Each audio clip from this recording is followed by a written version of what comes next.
Hello and welcome to the channel. My name's Andy. I'm a guitarist and guitar teacher. I've been playing guitar for over 30 years and teaching guitar for over 20 years.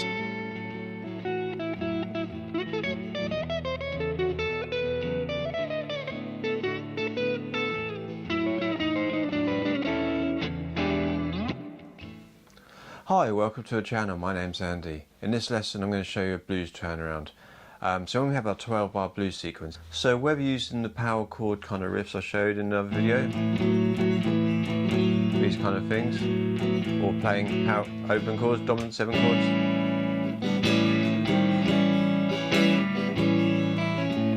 this turnaround will fit into either style, whether it's power chords or open chords. And we're dealing with the key of A because it's a nice open, everything's open chords, whether they're chords or riffs. These are like power chord riffs, these are dominant 7 chords. And the turnaround, what is a turnaround? It's a device to kind of like mark the end of a song and take us back to the beginning, literally turn us around back to the beginning. And it just sort of says to the listener and the other bandmates, right, we've finished the sequence, we haven't finished the song, we're going back to the beginning. And it creates a bit of tension. The blues is about tension. You have these where you're bending. So there's a lot of tension and it's the release that makes it sound interesting. And when we play a turnaround,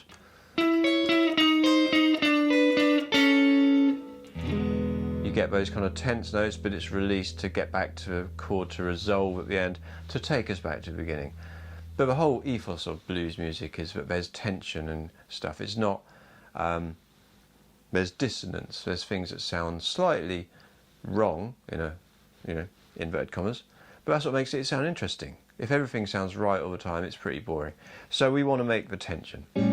So what we're going to do, you're going to ignore the 12-bar sequence now. Just do the last 4 bars, because in the last 4 bars of a blues in A, we'd have E for a bar, D for a bar, and then we get to the A, 1 beat, then jump to a turnaround, and then we get to our last chord just to round it off. So it's really just filling those last 2 bars, and it just makes it sound a lot more interesting. We're just going through the chords E, D, A, E, back to A. And then we start the sequence again, all going around the chords, E with power chords, A,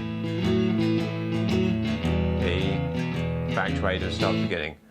So now we're going to go, if we do the open chords, we go E, D, A, 1 beat.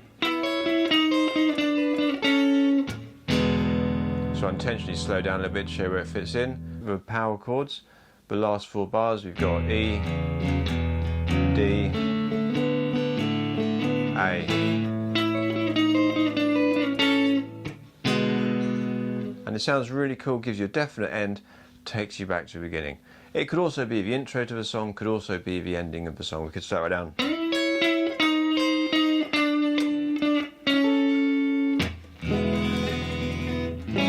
It could be the intro. And you pick up into the song. So to way to play it,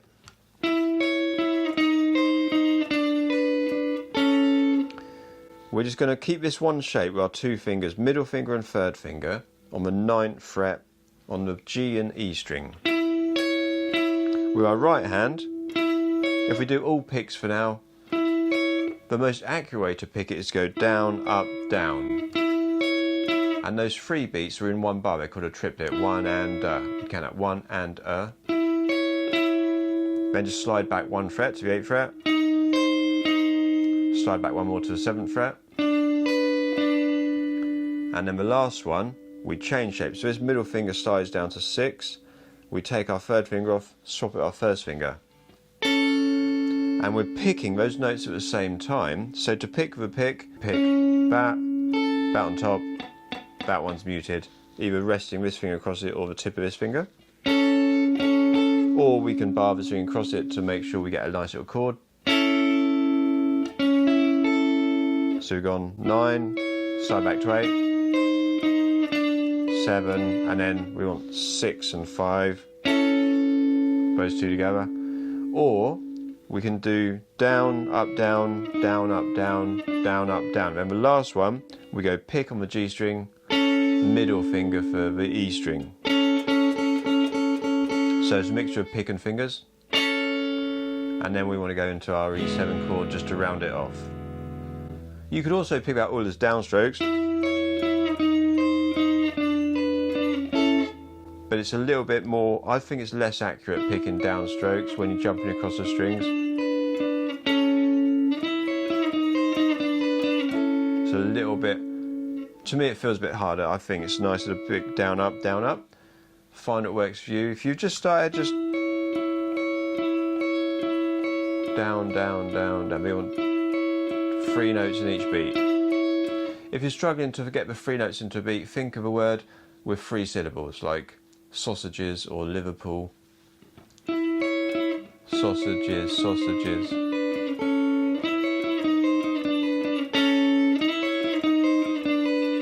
And then we hit our E7 chord.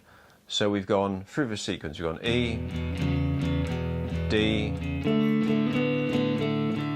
1 beat on A, then back to an E, could be a power chord, could be an E7 chord just to round it off and finish it before we go back to the beginning, and then we start the sequence again. So every time we get to the end of the sequence, for the last 4 bars, we're doing E for a bar, D for a bar, 1 beat on A, back to that, whether it's over that or the dominant 7 chord. And that's your turnaround in A. So it's very simple. All we're doing is we're replacing a couple of chords at the end with some really nice single notes. They've got a bit of tension in them, and it just creates a nice ending. It's not ending the song, taking us back for the sequence, back to the beginning. So the lesson is very simple. Just going to put these notes in place of a couple of chords at the end, and it's going to sound like you know what you're doing. Even if you just start playing the blues, it gives you a very definite, very cool sounding single note riff. It sounds much more harder. It sounds much harder than it actually is, because it's all in the right hand. The left hand is just keeping these basic shapes moving down. The right hand is doing all the work. But it really does sound impressive. It will make people sit up and take notice, and it sounds cool. If you enjoyed it, thanks for watching. I'll see you again next time. Give me a like, give me a thumbs up, subscribe to the channel, and I'll see you again.